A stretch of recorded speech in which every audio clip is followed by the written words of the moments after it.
Shalom semua, apakah suara saya bisa didengar dengan baik? Baik. Oke. Kita sudah membicarakan tentang 3 perumpamaan yang diberikan Tuhan Yesus berkaitan dengan akhir zaman. Jadi Matius 24, Matius 25 adalah pengajaran Yesus tentang akhir zaman. Dan selesai dia mengajar tentang akhir zaman, dia menutup dengan 3 perumpamaan. Perumpamaan pertama adalah perumpamaan tentang hamba yang setia dan hamba yang jahat. Perumpamaan kedua adalah perumpamaan tentang wanita atau gadis yang bijaksana dan gadis yang bodoh. Dan perumpamaan ketiga adalah perumpamaan tentang talenta. Kita mempelajari secara terbalik. Yang pertama, kita sudah belajar tentang perumpamaan talenta. Dan dalam perumpamaan talenta, ternyata hal terpenting, kata terpenting di sana adalah kata tanggung jawab. Berbahagialah engkau, baik dan berbahagialah engkau, hai hambaku yang setia, sebab engkau telah setia dalam tanggung jawab yang kecil, perkara yang kecil. Oleh sebab itu aku akan mempercayakan engkau tanggung jawab untuk perkara-perkara yang besar. Tuhan memberikan kepada kita tanggung jawab, dan tanggung jawab itu boleh terlihat kecil, boleh terlihat besar, tetapi semuanya sama penting. Sebab itu adalah sebuah talenta yang dia taruh dalam hidup Anda dan saya. Apakah itu bicara soal tanggung jawab dalam pekerjaan, tanggung jawab dalam berkat Tuhan, tanggung jawab dalam hal bakat, kemampuan kita, dan kita harus setia, sebab Tuhan adalah Tuhan yang memberi benih, tetapi dia selalu menuntut buah. Sekali lagi, dia adalah Tuhan yang memberi benih. Dia itu suka memberi benih, tetapi dia meminta kita memberikan kepada dia buah. Jadi kita harus mengembangkan setiap tanggung jawab dalam kehidupan kita. Yang kedua adalah Tuhan bukan hanya memberi tanggung jawab dalam hal talenta, kemampuan, tetapi Tuhan juga memberikan kepada kita waktu. Dan kita belajar itu dalam perumpamaan tentang gadis yang bijaksana dan gadis yang bodoh. Jadi gadis bijaksana dan bodoh tidak bicara soal urapan, tetapi dia bicara soal waktu. Bahwa masing-masing diberi waktu untuk mempersiapkan diri sebelum segala sesuatu tiba. Dan mereka yang bodoh adalah mereka yang ketika punya waktu tidak pernah mempersiapkan diri dengan waktu yang ada. Tapi mereka yang bijaksana adalah selagi waktu masih ada, mereka mempersiapkan diri sebaik-baiknya. Penguluran waktu sekalipun yang mempelai pria datangnya mungkin terlambat, tetapi mereka tetap mampu untuk masuk ke dalam sukacita Sang Tuhan, sebab mereka sudah bersiap sedia. Persediaan atau kesiapan adalah kemampuan untuk menunggu. Kesiapan adalah kemampuan untuk menunggu Tuhan. Ketika Tuhan datang, kita ditemukan tetap setia. Jadi itu bicara tentang waktu. Yang pertama bicara tentang talenta, tanggung jawab. Yang kedua bicara soal waktu. Dan yang ketiga, Matius 24, sekarang Matius 24 ayat 45. Tentang perumpamaan hamba yang setia dan yang jahat. Coba Anda lihat Matius 24 ayat 45. Jadi yang pertama, talenta bicara soal tanggung jawab.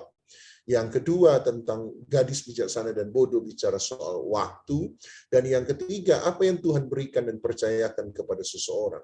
Yang pertama tanggung jawab, waktu, dan yang ketiga Matius 24 ayat 45. Siapakah hamba yang setia dan bijaksana, yang diangkat oleh tuannya atas, jadi diangkat oleh tuannya atas orang-orangnya untuk memberikan mereka makanan pada waktunya. Ayat 46, berbahagialah hamba yang didapati tuannya melakukan tugasnya itu ketika tuannya itu datang. Aku berkata kepadamu, sesungguhnya Tuhan itu akan mengangkat dia menjadi pengawas segala miliknya. Akan tetapi apabila hamba itu jahat dan berkata di dalam hatinya, Tuanku tidak datang-datang, lalu dia mulai memukul hamba-hamba lain dan makan minum bersama-sama dengan pemabuk, maka Tuhan hamba itu akan datang pada hari yang tidak disangkanya dan pada saat yang tidak diketahuinya, dan akan membunuh dia dan membuat dia senasib dengan orang-orang munafik. Di sanalah akan terdapat ratapan dan keretakan gigi. Jadi menarik sekali bahwa Matius 24 ayat 45 sampai ayat yang ke-51 berarti bicara tentang ayat 45 berkata, orang, siapakah hamba yang setia dan bijaksana yang diangkat oleh tuannya atas orang-orang. Jadi dia bukan hanya bicara Tuhan adalah Tuhan yang mempercayakan talenta, kemampuan kepada seseorang, tentang perumpamaan talenta, bahwa Tuhan bukan hanya Tuhan yang mempercayakan waktu kepada seseorang, perumpamaan gadis bijaksana dan bodoh, tapi yang ketiga adalah bicara soal orang. Selalu dia mempercayakan orang-orang di sekitar kita. Dan bukan sembarang orang. Kalau Anda baca baik-baik, dia berkata yang diangkat oleh tuannya atas orang-orangnya untuk memberikan mereka makanan pada waktunya.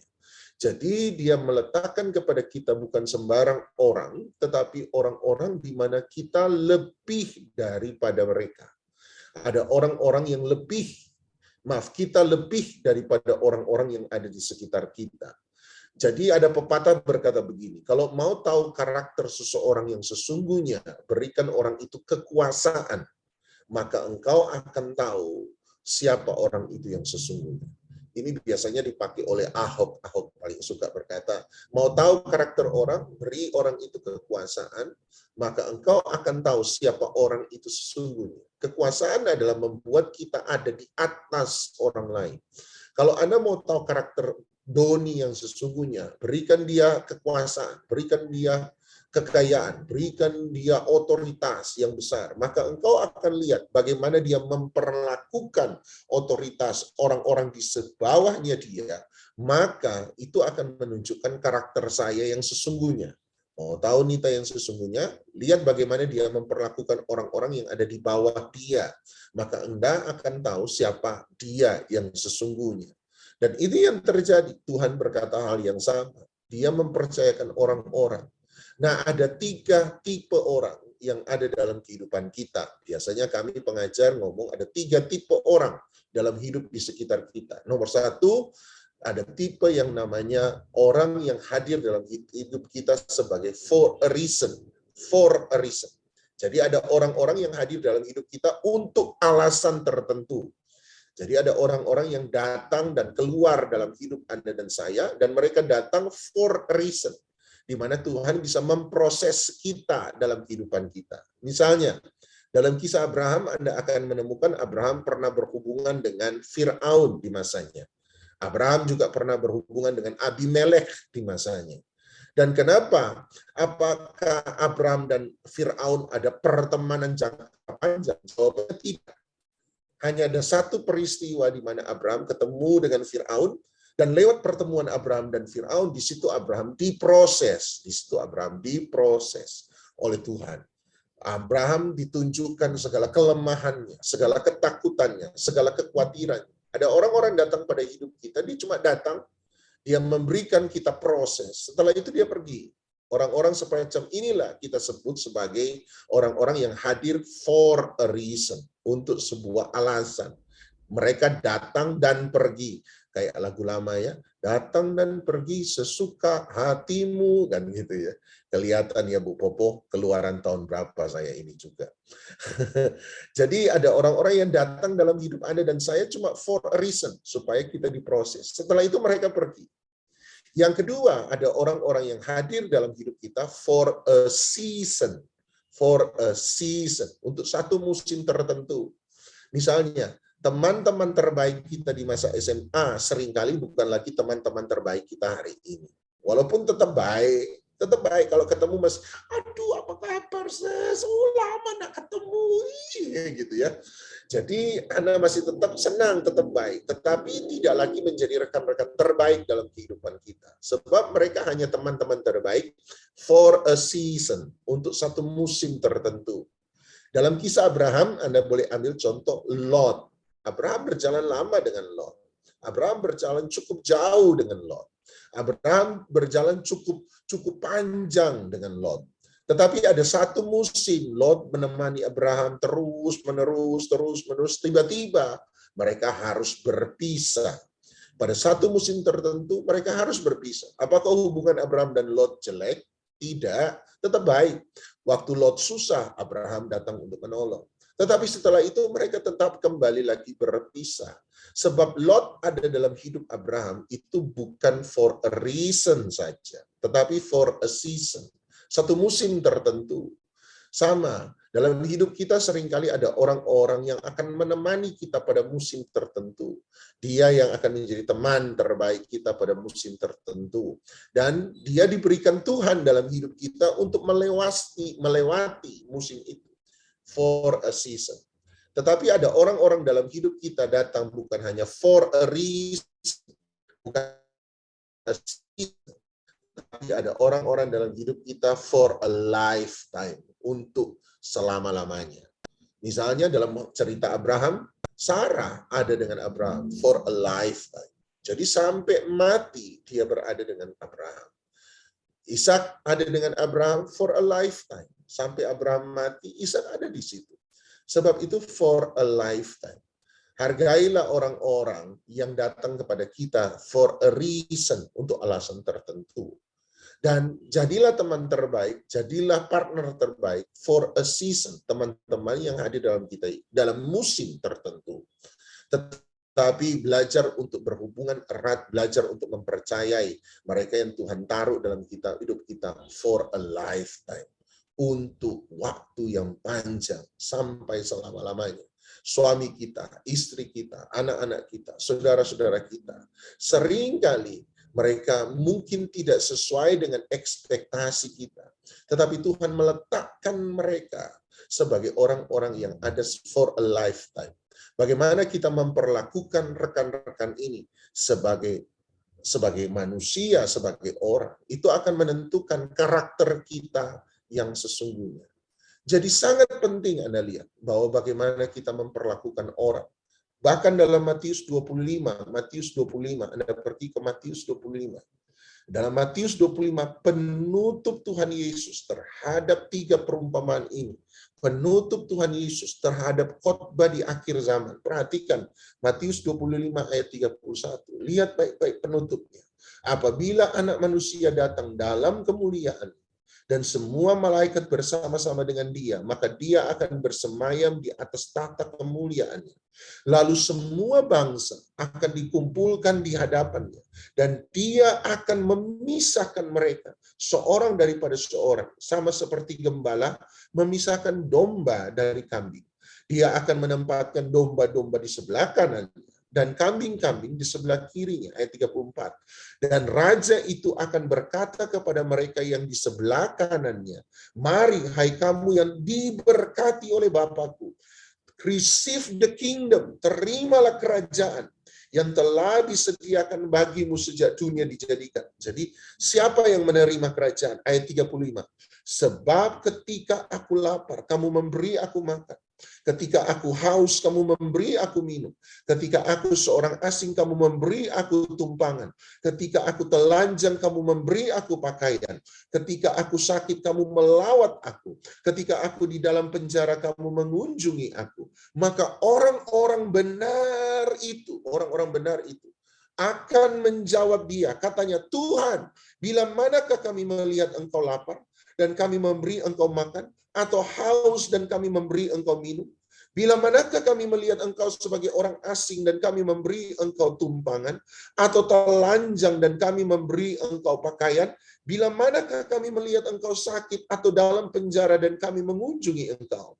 Dan the king dan raja itu akan menjawab mereka, aku berkata kepadamu, sesungguhnya segala sesuatu yang kamu lakukan untuk salah seorang dari saudaraku yang paling hina ini, yang ada di bawahmu, kamu telah melakukannya untuk aku. Menarik bukan? Pemisahan antara mereka yang benar dan yang jahat. Pemisahan antara kambing dan domba di akhir zaman. Pemisahan mereka yang istilah kita masuk surga dan masuk neraka. Pemisahan itu didasarkan pada satu standar menurut Matius 25. Apa standar pemisahan mereka yang benar dan yang jahat? Apa standar mereka yang bodoh dan mereka yang bijaksana? Apa standar mereka yang masuk surga dan tidak masuk surga? Apa standarnya? Standarnya adalah bagaimana kita memperlakukan orang lain, terutama mereka yang ada di bawah kita. Bagaimana kita memperlakukan mereka? Selama ini kita bicara tentang ini dan itu, dan ternyata standarnya adalah sederhana. Bagaimana Anda menolong orang-orang yang ada di bawah Anda dan saya. Itulah standarnya. How we treat people, bagaimana kita memperlakukan orang yang tidak mampu, kurang mampu. Dalam Kejadian pasal 2, Tuhan mengajar ketika dia menciptakan Adam, Tuhan mengajar Adam untuk selalu memandang dua hal. Dalam Kejadian pasal 2, Tuhan memandang Adam untuk selalu melihat dua hal. Pernahkah Anda perhatikan dalam Kejadian pasal 2, Tuhan memandang Adam untuk melihat dua hal. Nomor satu, ketika Tuhan menciptakan Adam, laki-laki, tiba-tiba Tuhan menghembuskan nafas kehidupan kepada Adam, sehingga Adam menjadi makhluk yang hidup. Dan coba Anda bayangkan, ketika Adam membuka matanya, pertama kali dia membuka matanya, maka siapa yang dilihat Adam untuk pertama kali? Siapakah yang dilihat Adam untuk pertama kali? Nomor satu, sederhana. Yang dilihat Adam untuk pertama kali adalah Tuhan. Jadi dalam hidup ini, manusia diajar, nomor satu, pandang Tuhan, pandang Tuhan, pandang Tuhan, pandang Tuhan. Dalam Kejadian pasal 2, Tuhan kemudian menciptakan Hawa di samping Adam. Dan cara Tuhan menciptakan Hawa adalah begini. Tuhan membuat Adam tertidur, dan ketika Adam tertidur, Tuhan mengambil tulang rusuk dari Adam, menciptakan perempuan dari tulang rusuk yang diambil oleh Adam. Dan setelah Tuhan menciptakan Hawa, Tuhan membawa Hawa. Jadi Tuhan membawa Hawa ke hadapan Adam. Dan ketika Adam bangun, coba Anda renungkan, Tuhan membawa Hawa di hadapan Adam. Dan ketika Adam bangun, Adam buka mata, maka hal pertama yang Adam lihat adalah Tuhan dan Hawa. Semoga Anda setuju. Jadi hal pertama yang Adam lakukan ketika dia membuka matanya, Kejadian 2, yang dia lihat nomor satu adalah Tuhan dan Hawa. Berarti Tuhan mengajar Adam, Tuhan mengajar setiap manusia hanya memandang dua hal. Nomor satu, Tuhan dan sesama. Tuhan dan sesama. Tuhan dan sesama. Tuhan dan sesama. Pertanyaannya, bagaimana dengan diri sendiri? Kejadian pasal 3, justru Kejadian pasal 3, ketika manusia jatuh dalam dosa, ketika manusia jatuh dalam dosa, Kejadian 3 ayat 7, Kejadian 3 ayat 7 berkata, maka terbukalah mata mereka berdua dan mereka melihat. Jadi mereka melihat, siapa yang mereka lihat? Diri mereka sendiri. Mereka tahu, mereka melihat diri mereka sendiri bahwa mereka telanjang. Dosa membuat manusia selalu memandang nomor satu, diri sendiri. Tuhan mengajar Adam untuk melihat dua hal, Tuhan dan sesama, Tuhan dan sesama, Tuhan dan sesama. Tapi justru waktu mereka jatuh di dalam dosa,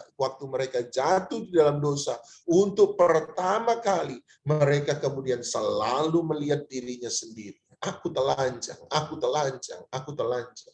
Mereka melihat kelemahan mereka, melihat mereka kekurangan mereka, melihat kebutuhan mereka, lebih daripada melihat Tuhan dan sesama manusia.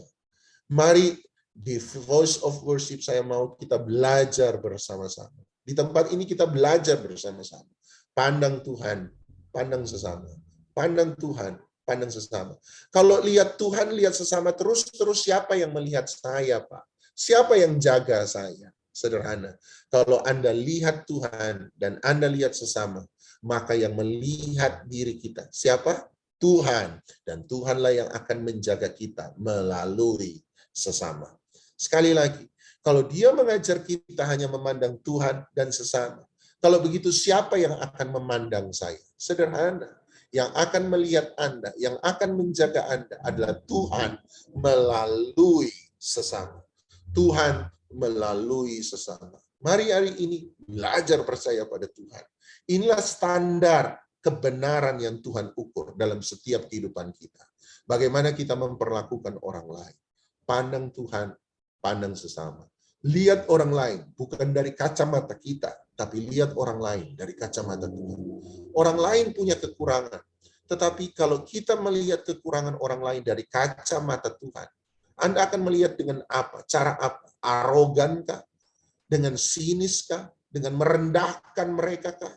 Atau Anda akan memandang orang lain dengan segala kekurangan dengan belas kasihan. Seringkali kita harus belajar melihat orang-orang dan berkata, kasihan ya, mereka nggak tahu apa. Kasihan ya, menjadi begitu. Banyak hal yang pandang orang lain dengan kacamata Tuhan. Pandang orang lain, maka situ akan penuh dengan belas kasihan. Kalau kita hanya lihat Tuhan dan orang lain terus, siapa yang akan melihat saya, Pak?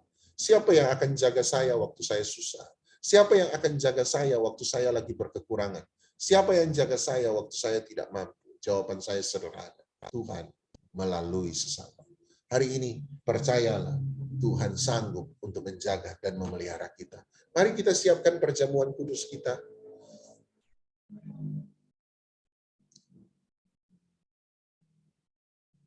Semua karena anugerahnya diberikan kepada kita.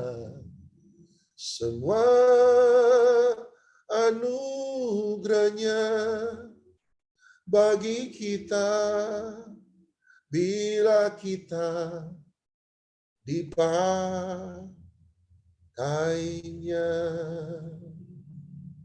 Semua karena anugerahnya diberikan kepada kita. Semua anugerahnya bagi kita bila kita dipakai. Sekali lagi, semua karena anugerahnya, semua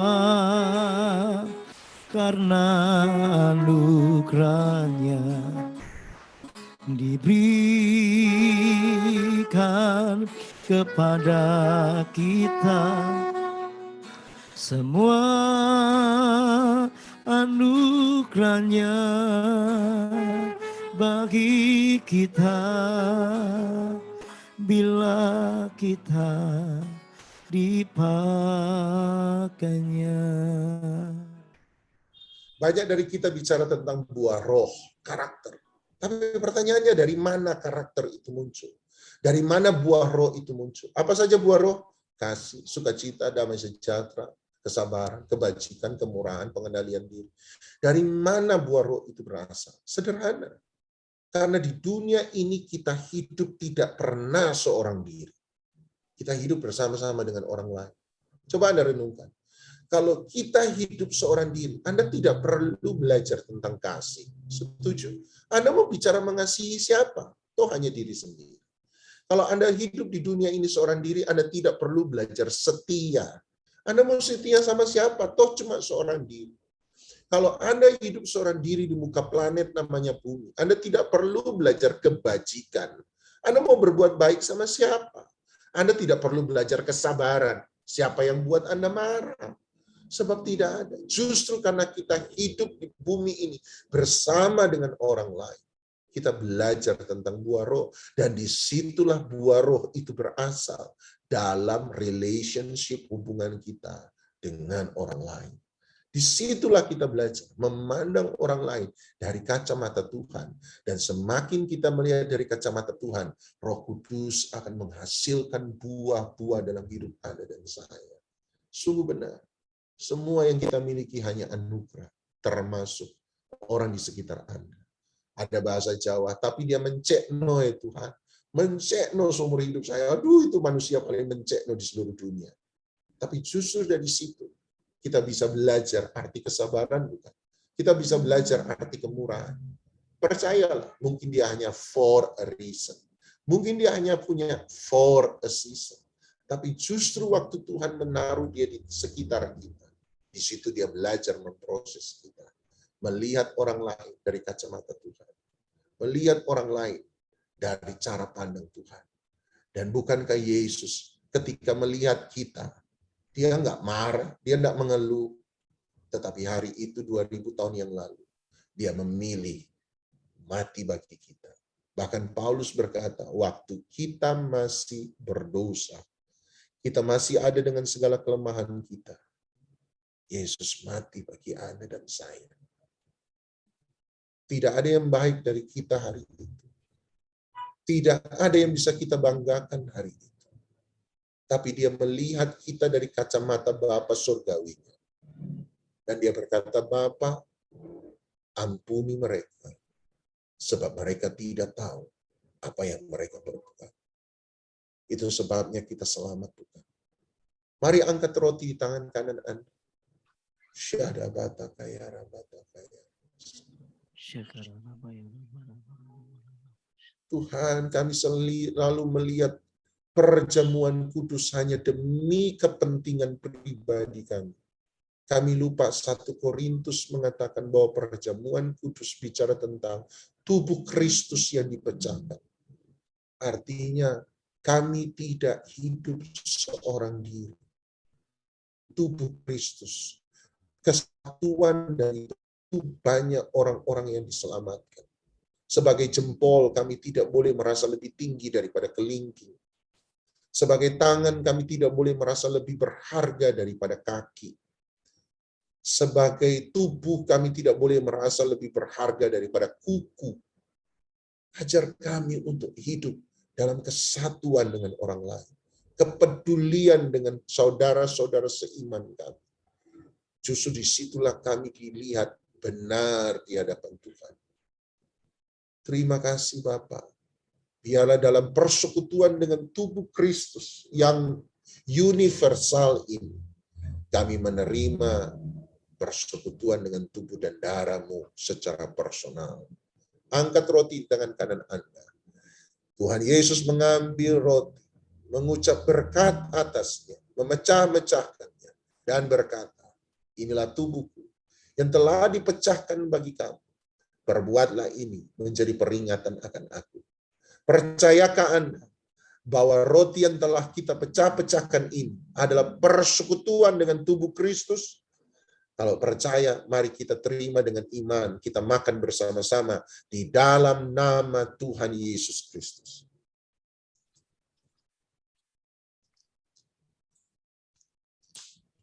Terima kasih Tuhan. Terima kasih. Terima kasih. Angkat cawan.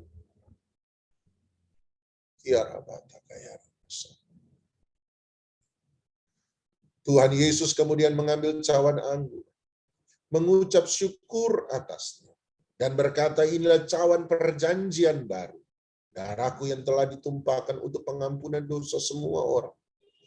Percayakah Anda bahwa cawan yang kita ucapkan syukur atasnya adalah persekutuan dengan darah Yesus. Dia punya darah yang merah yang sama. Artinya setiap kita lahir dari pencipta yang sama. Kadang boleh berbeda, tapi esensi dari setiap manusia sama. Kita rupa dan gambar Allah. Setiap kita anak-anak Allah. Tidak ada yang lebih berharga daripada yang lain. Tidak ada yang lebih utama daripada yang lain, bernilai lebih daripada yang lain. Setiap kita ditebus dengan darah yang sama. Darah anak domba. Percayakah Anda bahwa cawan anggur inilah persekutuan dengan darah Yesus? Kalau percaya, mari kita minum dengan iman. Kita minum bersama-sama di dalam nama Tuhan Yesus Kristus.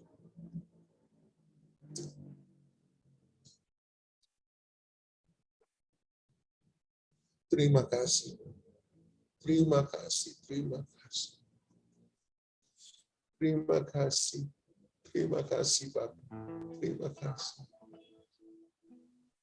Yesus, Kau yang memilih hidupku untuk selalu menjadi berkat.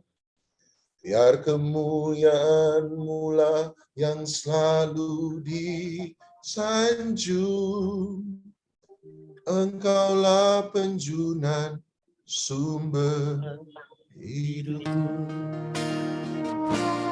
Yesus, Kau yang memilih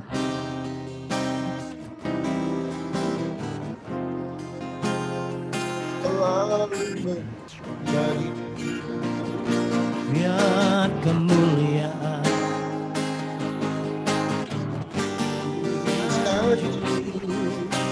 Engkaulah penjunan Yesus. Yesus yang memilih Selalu selalu menjadi berkat.